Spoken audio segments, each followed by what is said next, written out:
Primeira carta de Paulo aos Coríntios, capítulo 10, verso número 13. A palavra de Deus diz: não vos sobreveio tentação que não fosse humana, mas Deus é fiel, e não permitirá que sejais tentados além das vossas forças. Pelo contrário, juntamente com a tentação vos proverá livramento, de sorte que a possais suportar. Amém. Pai, obrigado pela Tua palavra, por tudo que ela deixou para nós, pelo que ela representa, o alimento verdadeiro, que sustenta, que alimenta a nossa fé. E sem fé é impossível agradar a Deus, como diz a Tua palavra. Portanto, Pai, precisamos dessa palavra, desse alimento. E hoje, mais uma vez, te pedimos, fala ao nosso coração aquilo que precisamos ouvir, edifica a nossa vida através da Tua palavra. Não queremos doutrinas humanas, não queremos filosofias do mundo, mas a palavra que procede do Senhor. E para isso também te peço, usa a minha vida como instrumento em Tuas mãos, dá-me a unção do Teu Espírito, me capacitando a ministrar de acordo com a Tua vontade. É o que eu te peço, para que todos nós sejamos abençoados esta noite. Oramos por isso, em nome de Jesus. Amém. Graças a Deus. Podem sentar, irmãos. Amados, este texto do apóstolo Paulo, um simples versículo que nós lemos aqui, ele traz verdades poderosas da parte de Deus, mostrando o controle e a soberania de Deus sobre todas as coisas. E quando a Bíblia fala todas as coisas, são todas as coisas mesmo. Algumas expressões bíblicas a respeito disso, e você que me conhece sabe, não é, de um versículo que talvez seja o meu preferido na Bíblia, que é Romanos 8, 28, quando a palavra de Deus diz que todas as coisas cooperam para o bem daqueles que amam a Deus e que são chamados segundo o seu propósito. Mais uma vez, olha, todas as coisas. Deus tem o controle de todas as coisas. Tudo está debaixo da sua soberania. E na vida, a gente enfrenta lutas, não é? Como já citei várias vezes, até em oração ainda há pouco, Jesus mesmo advertiu que no mundo teríamos aflições. Não disse que a gente teria apenas coisas boas, apenas coisas bacanas para viver e comemorar. Não, ele também disse que aflições seriam comuns na vida da gente. Então a gente enfrenta lutas, dificuldades, nem sempre tudo está bem, nem sempre o mar está calmo, né? Às vezes a gente passa por provações, por tentações, como diz aqui este versículo, não é? E, às vezes, essas provações, essas tentações, chegam ao ponto de muitos de nós até pensarem em desesperar, né? Perder a esperança. E o próprio apóstolo Paulo, autor desse versículo, né? Inspirado por Deus, e que deixou escrito isto para nós, veja o que ele diz na sua segunda carta aos Coríntios, no capítulo 1.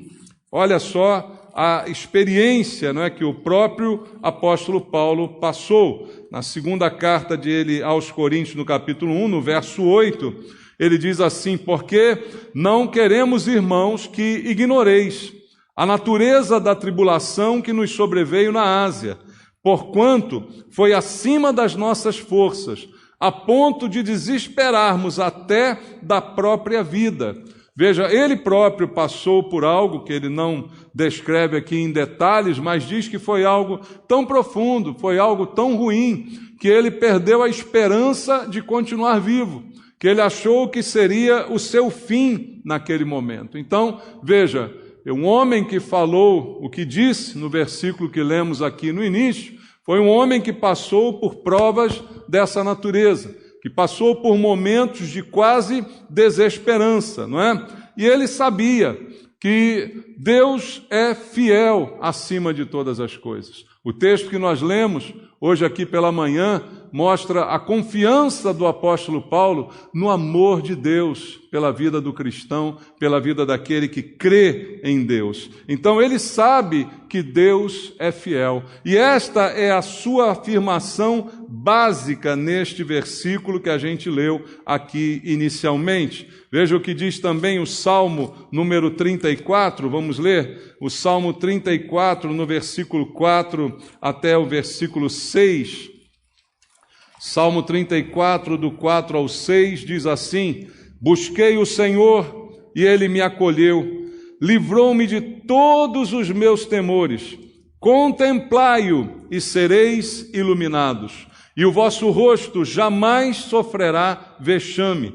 Clamou este aflito, e o Senhor o ouviu, e o livrou de todas as suas tribulações. Veja então o que escreve também Davi, um homem segundo o coração de Deus, acostumado a um relacionamento com o Senhor. Ele disse: eu sei que Deus está cuidando de mim. Basta contemplá-lo, basta olhar para Ele e eu serei iluminado, porque Deus é luz, nele não há treva alguma. Às vezes as trevas tentam nos cercar, aproximamo-nos de Deus e dele recebemos a luz, dele recebemos a solução. E ele diz aqui, como nós lemos, ele clama a Deus e Deus ouve e livra.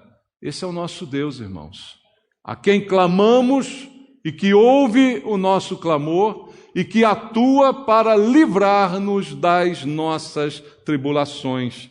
E é esse mesmo Deus de Davi que é o Deus de Paulo. E eu volto ao texto que lemos no início, em 1 Coríntios capítulo 10, no versículo 13, ele diz: não vos sobreveio tentação que não fosse humana, mas Deus é fiel. A primeira afirmação aqui é esta verdade: Deus é fiel. Eu creio que Deus é fiel, eu confio na fidelidade de Deus. Veja, Deus é fiel acima do que eu posso ser fiel a Ele. E Paulo faz esta afirmação, dizendo: Ele é fiel e, portanto, não permitirá que eu seja tentado além das minhas forças. Pelo contrário, juntamente com a tentação, Ele proverá livramento, de sorte que eu consiga suportar. Então, a primeira afirmação de Paulo neste versículo é a respeito da fidelidade de Deus. É algo que eu preciso crer, confiar. Como disse hoje de manhã, Deus me ama, mas eu creio nesse amor. Eu confio nesse amor de Deus sobre a minha vida. A mesma coisa se aplica a este outro princípio. A Bíblia diz: Deus é fiel. Eu confio nessa fidelidade. E é difícil, às vezes, confiarmos na fidelidade quando já fomos traídos várias vezes, quando já fomos decepcionados por pessoas em circunstâncias das mais diversas. Então, pessoas têm dificuldade de confiar na fidelidade de Deus. Mas a Bíblia afirma: Deus é fiel. Outra afirmação está em 1 Coríntios, do mesmo apóstolo Paulo, no capítulo 1, no versículo número 9, ele diz: fiel é Deus, pelo qual fostes chamados à comunhão de seu Filho Jesus Cristo, nosso Senhor. Deus é fiel e nos chamou à comunhão, nos chamou à companhia de seu Filho Jesus Cristo. Deus é fiel. Veja outra afirmação da fidelidade de Deus em Hebreus, no capítulo número 10, no versículo número 23, vamos ler alguns textos bíblicos. Hebreus capítulo 10, verso 23 diz: guardemos firme a confissão da esperança sem vacilar, pois quem fez a promessa é o que, irmãos? É fiel. Então guarde firme no teu coração a palavra que você ouve, porque esta palavra veio de alguém que é fiel. Essa promessa não é uma promessa vã, de tantas que você já ouviu na sua vida e que não se cumpriram, mas aqui há uma promessa de fidelidade daquele que é fiel e daquele em quem eu posso confiar. E veja mais outro princípio bíblico em 2 a Timóteo, no capítulo 2, no versículo 11 até o versículo 13, na sua segunda carta a Timóteo, capítulo 2, verso 11 ao 13, Paulo diz assim: fiel é esta palavra, se já morremos com ele, também viveremos com ele, e se perseveramos, também com ele reinaremos. Se o negarmos, ele por sua vez nos negará. Se somos infiéis, ele permanece fiel, pois de maneira nenhuma pode negar-se a si mesmo. Então, Deus é fiel, permanece fiel, vela pela sua palavra, como diz o texto lá em Jeremias, para cumprir. E Paulo até admite a possibilidade de nós sermos infiéis. Infidelidade é uma característica humana, mas que jamais se aplica a Deus. Eu até posso ser infiel, mas Deus permanece na sua fidelidade, é o que diz o texto bíblico, então eu posso confiar. Veja bem, diz mais a Bíblia, fidelidade é uma característica que está apegada a Deus. Em Apocalipse, capítulo 19, no versículo 11, veja o que está escrito: vi o céu aberto e eis um cavalo branco. O seu cavaleiro se chama Fiel e Verdadeiro, e julga e peleja com justiça. O nome dele é Fiel e Verdadeiro. No nome de Deus, a fidelidade e a verdade. Deus é a verdade. Jesus disse: eu sou o caminho, a verdade e a vida. Ninguém vem ao Pai a não ser por mim. Deus é verdadeiro em todo o tempo. O homem seja mentiroso, mas Deus permaneça verdadeiro. Fiel em tudo aquilo que diz, em tudo aquilo que faz, em tudo que promete. Fiel é o seu nome, como diz o texto que nós acabamos de ler. Então, por essa razão eu posso confiar nele, porque Deus não muda. Em Números, no capítulo 23, também é afirmada esta verdade. Números 23, no versículo número 19. Números 23, 19 diz: Deus não é homem para que minta, nem filho do homem para que se arrependa. Porventura, tendo ele prometido, não o fará? Ou tendo falado, não o cumprirá? O que você acha? Qual a resposta a essa pergunta? Deus prometeu, ele vai fazer. Deus falou, ele vai cumprir aquilo que falou. Então, eu sempre posso confiar, porque ele não muda. O mundo muda, as circunstâncias mudam, as pessoas mudam, as políticas mudam, o tempo muda, mas Deus permanece fiel. O primeiro princípio ensinado por Paulo, aqui no texto, ao qual eu volto agora, 1 aos Coríntios, capítulo número 10, versículo número 13. Volta lá junto comigo. 1 aos Coríntios, capítulo 10, verso 13. A primeira afirmação de Paulo é: Deus é fiel. E a segunda, ele não permite que eu seja tentado além dos meus limites. Continua o texto dizendo: Deus é fiel e não permitirá que sejais tentados além das vossas forças. Qual é a nossa força, irmãos? A nossa força, por mais forte que seja, ela é fraca. Qualquer um de nós que confiar na sua própria força está fadado ao fracasso. Você confia em força de vontade? Às vezes a gente fala: não, eu tenho uma força de vontade, e de repente ela cede na coisa mais banal, não é? De repente ela vai embora de uma hora para outra. A nossa força não se compara àquilo que Deus faz através de nós. Então, quando Deus diz que Ele sabe qual é a nossa força, Ele sabe que ela é frágil, ela é limitada, mas Ele, entretanto, vela por nós e faz com que todas as coisas estejam debaixo do seu controle. Como está escrito no texto aqui, não permite que eu seja tentado, e essa palavra aqui também tem o sentido de provado. Ela pode ser substituída como prova, tentação, prova, coisas semelhantes. E a Bíblia diz que Deus, então, não permite que eu seja provado, ou seja, que a prova esteja acima da minha capacidade de suportar. Como no colégio a gente faz uma prova, não é? E a gente espera que a prova esteja dentro da matéria que foi dada, não é? Você não quer ser surpreendido por uma prova de que nunca você recebeu ensinamento. E Deus está garantindo para nós que a prova que porventura vier estará dentro deste controle, estará de acordo com a minha limitação de força, estará de acordo com a minha capacidade de lidar com ela, porque Ele conhece os meus limites, Ele conhece os seus limites. E uma coisa que eu sempre penso quando vejo esse texto é que Ele conhece os limites da gente muito mais do que nós, porque, na verdade, irmãos, quem de nós aqui já não disse assim, eu não aguento mais? Você já disse essa frase? Algumas vezes na vida, né, você chegou e disse assim, olha, eu não estou aguentando mais. Eu lembro de um personagem que tinha na comédia, né?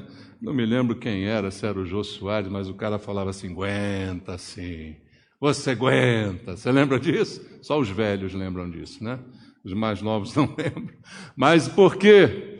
Porque quando a gente diz que já não aguenta mais, a gente ainda aguenta muito mais. É que não sabe, a gente se entrega rápido, não é? A gente desiste fácil, porque a gente mesmo ignora o nosso próprio limite. Nós mesmos não sabemos qual é o nosso próprio limite, mas Deus sabe qual é o limite. Deus tem tudo sob o controle. O que esse versículo me fala é dessa maravilhosa soberania de Deus, de ter tudo debaixo de suas rédeas, ao controle de suas mãos, sabe até onde eu posso ir, até onde é demais para mim.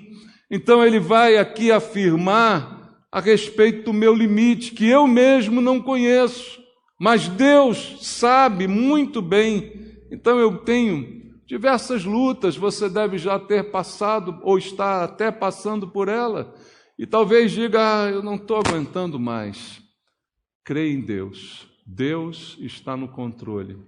Se você está passando por isso, é porque você é capaz de lidar com isso. É claro, eu lembro que eu estou falando para aqueles que creem em Deus, porque essas palavras de Paulo se aplicam aos crentes em Jesus Cristo, não ao descrente, não àquele que não conhece a Deus. Sobre este, Deus não faz nenhum tipo de controle, de dosagem, não é? Mas o que a Bíblia diz é que sobre nós há o controle de Deus.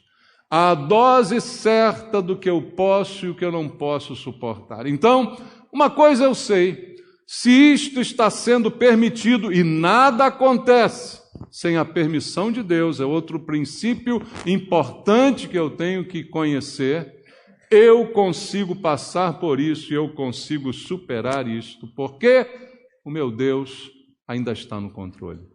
O meu Deus ainda está com as mãos no volante e ainda está guiando o curso da minha vida. Dificuldades financeiras, na saúde, na emoção, na família, em todo e qualquer tipo de dificuldade que você possa imaginar. O que a Bíblia diz é que Deus se torna como um escudo para a nossa vida. No Salmo número 5, vamos ver o Salmo número 5, no versículo número 11 e no versículo número 12 do Salmo número 5, a palavra de Deus diz, mas regozijem-se todos os que confiam em ti, só os que confiam em ti. Folguem de júbilo para sempre, porque tu os defendes, e em ti se gloriem os que amam o teu nome, pois tu, Senhor, abençoas o justo, e como escudo o cercas da tua benevolência. Deus é um escudo para você. Deus é um escudo para mim. Me cerca com a sua bondade, com a sua benevolência. Mas como diz o texto, é para aquele que confia em ti. para aquele que se gloria e que ama o teu nome. O Senhor abençoa o justo. O Senhor o cerca como um escudo com toda a sua benevolência, mesmo quando estou enfrentando as maiores lutas e dificuldades da minha vida. Então, o que esse versículo diz é que Deus tem o controle absoluto de tudo o que me acontece e sabe até onde eu posso ou não posso ir. Talvez alguém, então, ouvindo isso, pergunte, ora, então, por que não impede logo que as coisas aconteçam, né? Para que está brincando comigo, está dosando para ver até onde eu aguento, sou eu um rato de laboratório? Talvez uma mente mais racional, como a minha, né? Possa pensar, cogitar alguma coisa nesse tipo.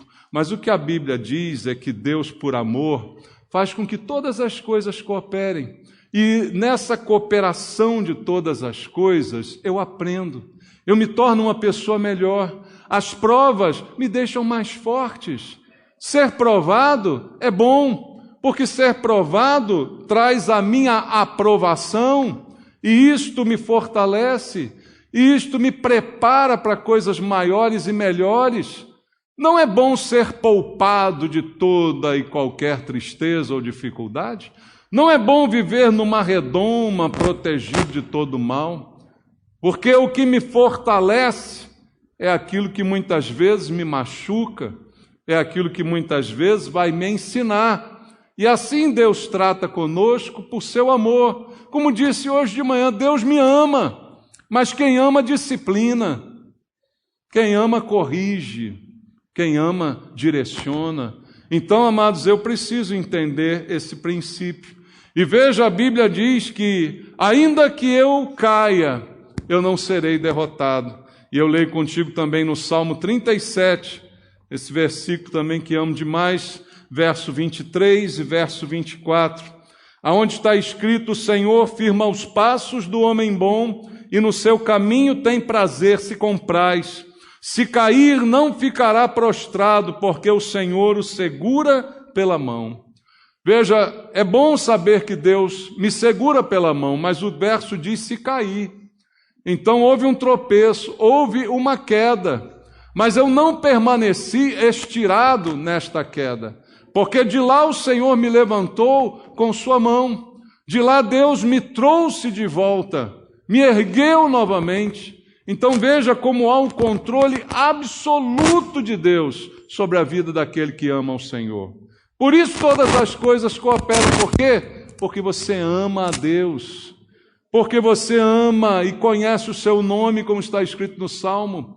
Então você sabe que a sua vida está nas mãos dele, por mais difícil que seja o momento presente. Você enche o teu coração de esperança ao saber as promessas da Bíblia que dizem, olha, Deus está no controle.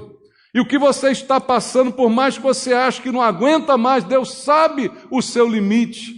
Fique então em paz, porque Ele sabe a hora de começar e a hora de terminar esse período probatório. E ainda que você caia, Ele estenderá a mão e Ele te levantará. Porque Ele tem prazer no seu caminhar. E Ele então estende a mão caso você tropece de alguma maneira. Amados, isso é algo para trazer paz ao nosso coração.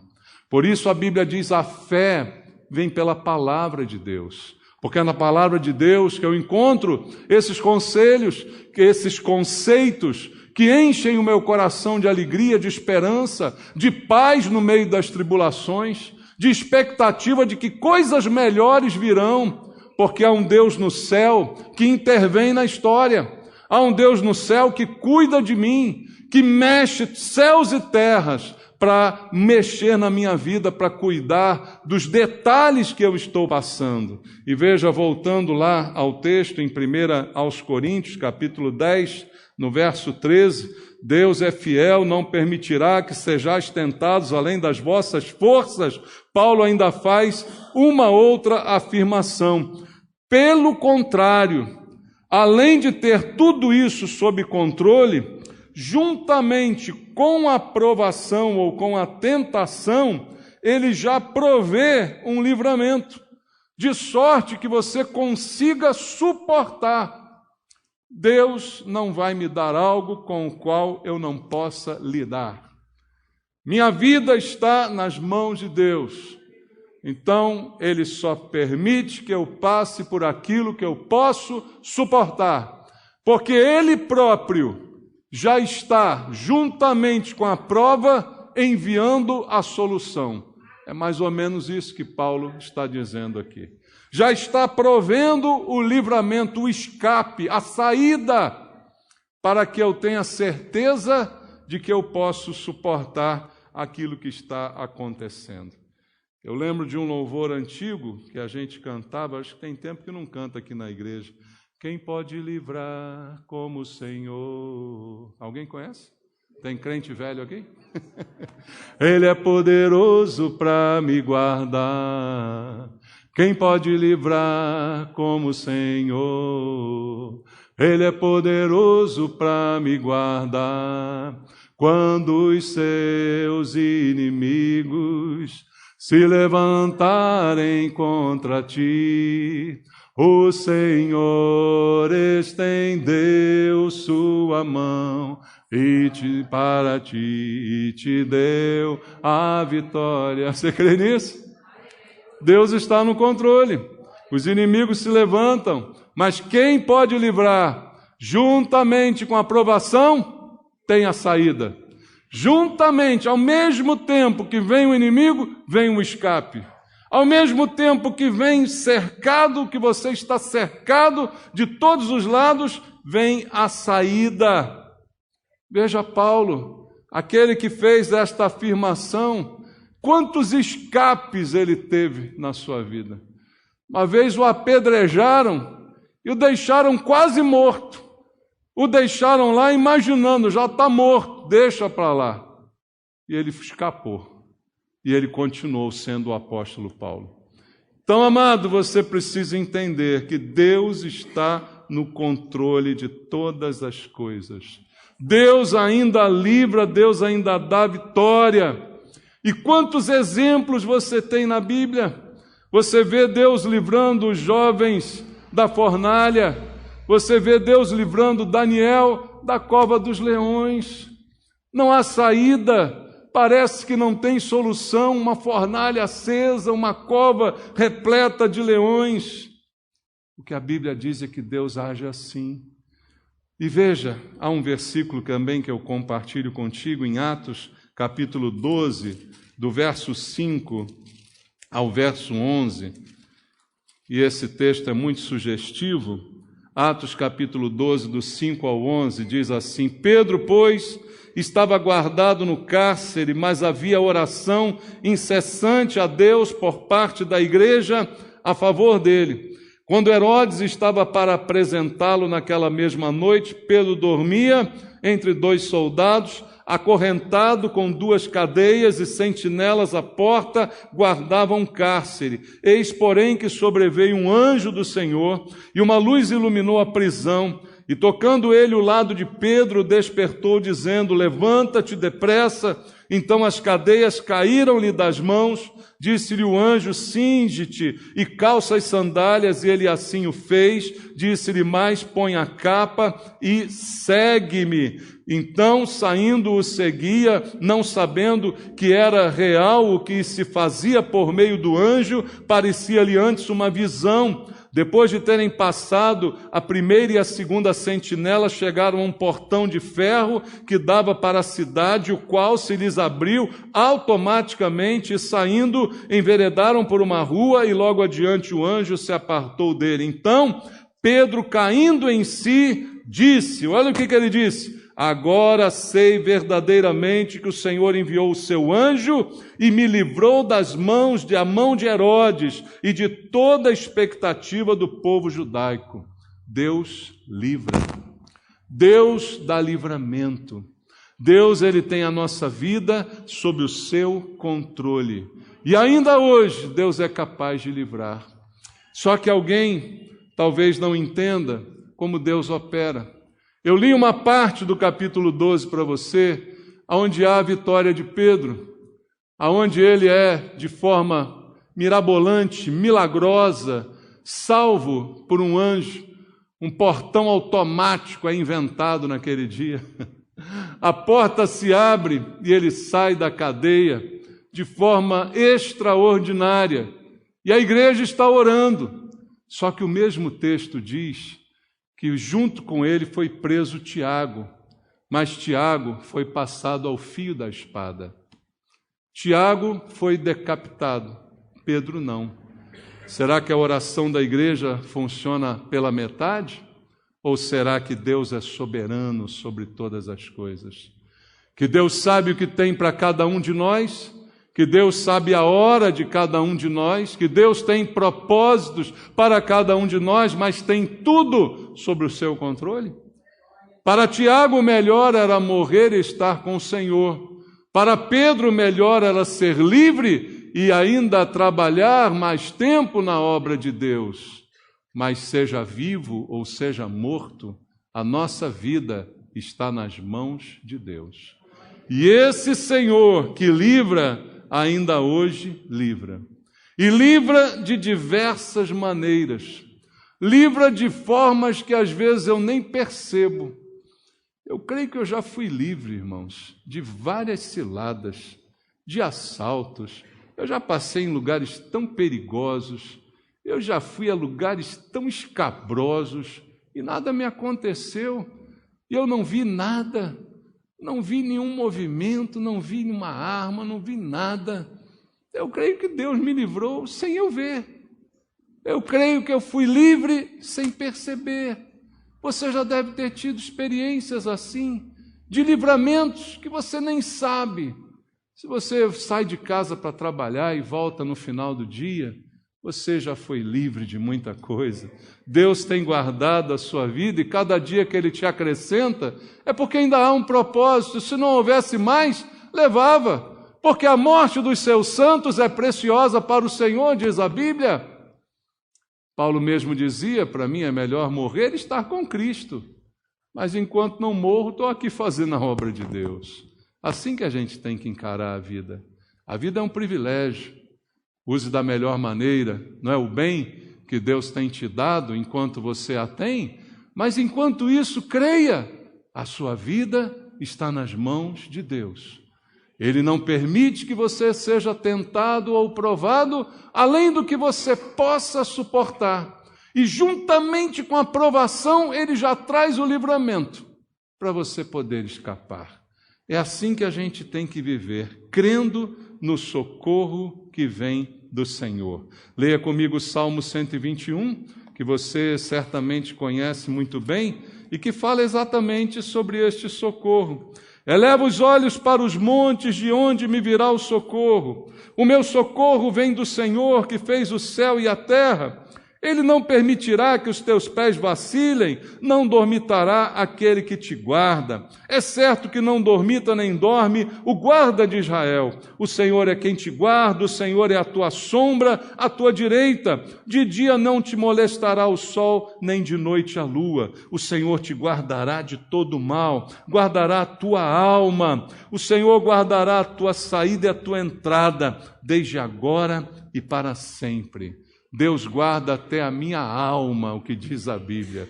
A alma, que é mais importante do que o corpo, irmãos. Então, estamos seguros nas mãos de Deus. E é isso que de fato importa. Do que você precisa.